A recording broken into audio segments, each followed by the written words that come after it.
presente trabajo se lleva a cabo en el espacio de Historia Argentina 1 y tiene como objetivo modos, trayectorias y sentidos de los procesos históricos de nuestro país, para poder responder al primer interrogante, que era justamente cómo se originó la Argentina y cuál será su destino en el mundo.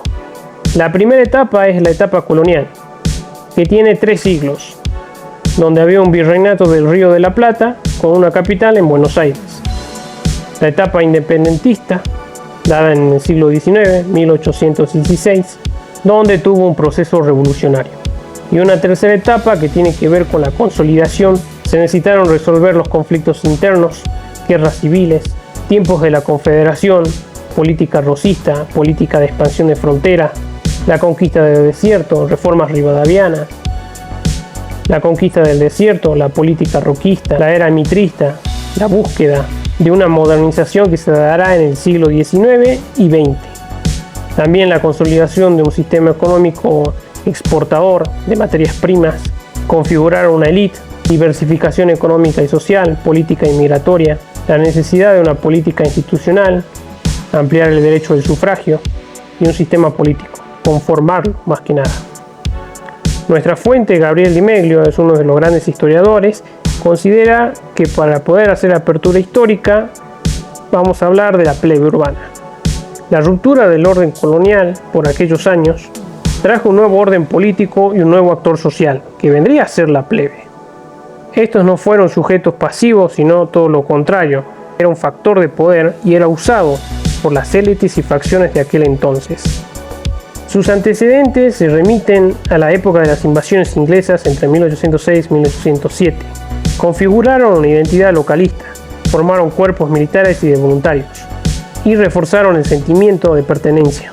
¿Cómo se constituyó la identidad?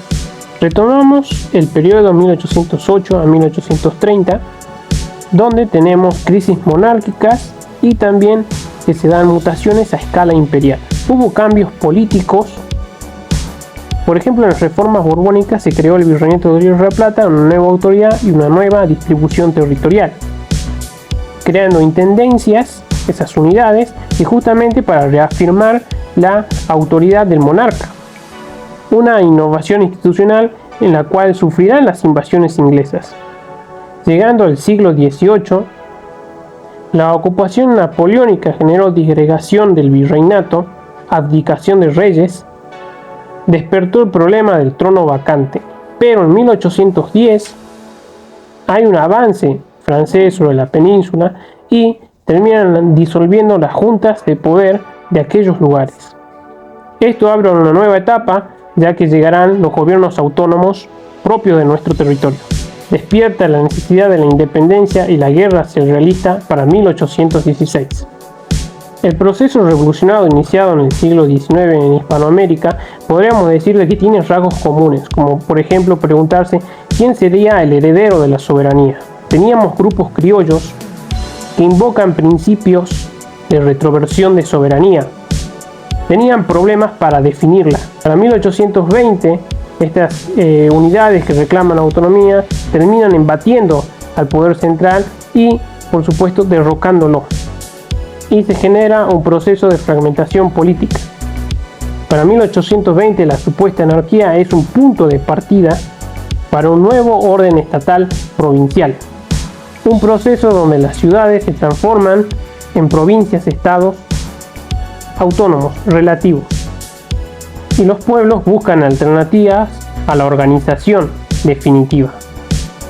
Se podría decir que la crisis no trajo la disgregación de una nación preexistente, sino que inauguró un proceso desigual de construcción de provincias, un proceso acompañada de la elaboración de reglamentaciones y constituciones, o sea, desarrollarán sus propias leyes.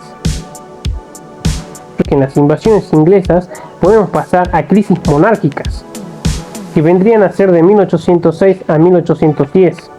Lo que se buscaba con la invasión era lealtad y soberanía a los británicos, pero aún había lealtad hacia nuestro imperio, ¿no? España. Una decisión salomónica del Congreso que es dar el alto mando a Santiago de Liniers. Pero para 1807 el inglés vuelve y ocupa Montevideo, y esta vez Sobremonte no logra pasar la barrera. En cuanto al cabildo, se transformó en un vehículo de peticiones de las mismas. Napoleón termina avanzando sobre la península y esto trae impactos directos a Iberoamérica, que sufrirán cambios bruscos. El problema es que ya había liderazgo criollo y deberían las autoridades replantearse este juego. El proceso revolucionario podemos decir que se extiende de 1810 hasta 1815 y tiene diferentes rumbos. Por su parte, el Consejo de Regencia decide reclamar obediencia y termina dividiendo los bloques en Iberoamérica entre leales e insurgentes. En el caso del virreinato estaremos en el bloque de las insurgencias porque no reconocemos al Consejo de Regencia como algo legítimo, por ende trae una relación ambigua con estas autoridades y queremos ejercer nuestro autogobierno. Eso es negado por parte de ellos y nos quieren poner una representación desigualitaria, o sea, a desfavor. Lo que podemos decir que para 1810 hay un nuevo orden, pero también con ciertas ambigüedades, porque se va a convocar a diputados a que representen, pero ellos se van a preguntar en calidad de qué vamos a representar. Nacería así el proceso de crisis de la Junta, porque tenía nula experiencia en todo lo que sería la parte gubernativa, era algo nuevo hasta entonces. Existían dos facciones, morenistas y saavedristas, a unos querían una emancipación brusca, dictar una constitución y cuanto antes una independencia. Otros también seguirían querer continuar, los saavedristas que triunfan, en seguir un camino moderado y estar abierto a los acontecimientos que seguían sucediendo. Porque hasta 1816 que se dicta la independencia en Tucumán, hay provincias que se adhieren y hay provincias que no se adhieren.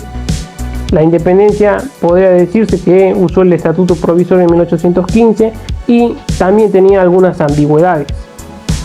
Por ejemplo, los triunviratos, primer triunvirato, segundo triunvirato también, y junto también a la Asamblea del año 13, desnudaron esos problemas heredados de la colonia, ¿no? Que es la incertidumbre jurídica, política, la nula experiencia y por todas las cosas, cuánto se demoró en hacer una independencia sin constitución, sin forma de gobierno. Aún estaba todo en contexto de deliberación. En 1820 va a caer el poder central, ¿sí? Y es debido justamente a estas diferencias que había, ¿no? Desde Buenos Aires se buscaba continuar ganando ese papel preponderante de ser el centro en el virreinato y ahora en la nueva unidad constituida. Nacerá una nueva realidad, caerá el gobierno hegemónico y por sobre todas las cosas será acompañado de un nuevo fenómeno poco estudiado en la historiografía argentina, que es el caudillismo, ¿no? Que contribuyó a la formación y a la conformación del Estado y también a la organización constitucional. Esto es desafiar a la historiografía liberal. Bueno, lo consideraron al caudillo como algo antagónico, pero por lo visto acompañó todo el proceso de constitución. El federalismo es algo esencial para la construcción de la nación, ¿no? También por parte del Estado, ¿no? Se habla de que no fue del centro a la periferia, sino que fue de la periferia al centro. Hubo participación, interacción entre todas las provincias. El caudillo también le permite ver al investigador la incapacidad cívica que hubo en aquellos años y cómo fue evolucionando y fue progresando en el ámbito jurídico. Están involucrados en el proceso de constitución de provincias, ¿no? Que es justamente constituir espacios soberanos de poder a través de leyes, constituciones y por supuesto también con el enfrentamiento de aquella constitución centralista que se dará más adelante. Buscan preservar el orden social que será la base del Estado argentino. Llamado plebe urbana, que despierta abre nuestro pensamiento histórico y justamente tiene que ver con esto que veníamos hablando, ¿no? Tuvo tres participaciones claves en nuestra investigación. La primera es que tuvo una participación para dirimir conflictos intraélites, por ejemplo en la facción saavedrista, morenista, donde los mismos saavedristas la consideraron un factor de poder y la convocaban en algunas ocasiones para cambiar formas de gobierno, para cambiar instituciones y desplazar a la otra facción. En el proceso revolucionario, esta también participó en los actos públicos, justamente era para generar adhesión a la causa revolucionaria. O sea que la idea era llegar a la gente a través de la gente. Fue un gran instrumento. La participación se da en los ejércitos y en las milicias. ¿Qué es lo que sucedería? Que se necesitaba captar recursos y la plebe era uno de ellos. Permitía acceder al derecho de la libertad, que era todavía algo restringido, pero servir a la patria daba sus beneficios. La plebe se caracteriza por ser un grupo no homogéneo, sino heterogéneo, tienen una diversidad de criterios múltiples, forman el populacho, tienen un estilo de vida social bajo, pero que son el pueblo, son el grueso de la causa y por sobre todas las cosas constituyen las legitimidades del tiempo y que al poder obviamente le interesa. No hablamos de formación, sino hablamos de conformación de nuestra nación argentina, bueno, como la conocemos.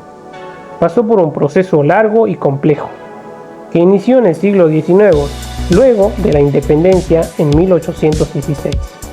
A posterior se despertó la necesidad de organizar el Estado a un nivel federal y para ello confeccionó y logró la conformación de una Constitución Nacional recién en 1853.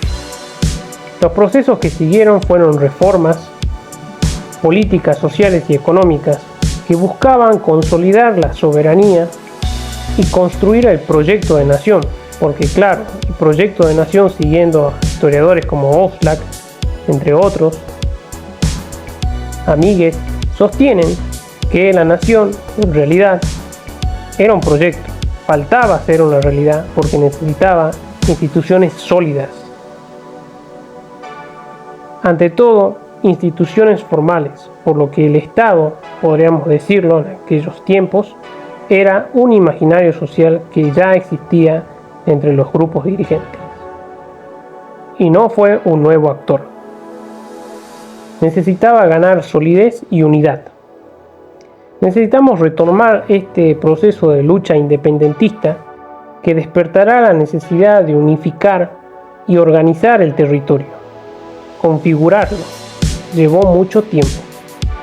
Crear un sistema político, lograr bases de legitimidad y gobernabilidad en equilibrio, conformar élites, una red comercial, un sistema económico que vendría a ser el agroexportador, obvio que faltaba, redefinir redes parentales de élite, más que nada, conformar un proyecto político y liderazgo político. Para hablar de la unidad territorial se necesitaron determinados requisitos. Lograr que se imponga el sistema federal y respetar las autonomías de las provincias ganadas a partir de 1820, con la caída del poder central.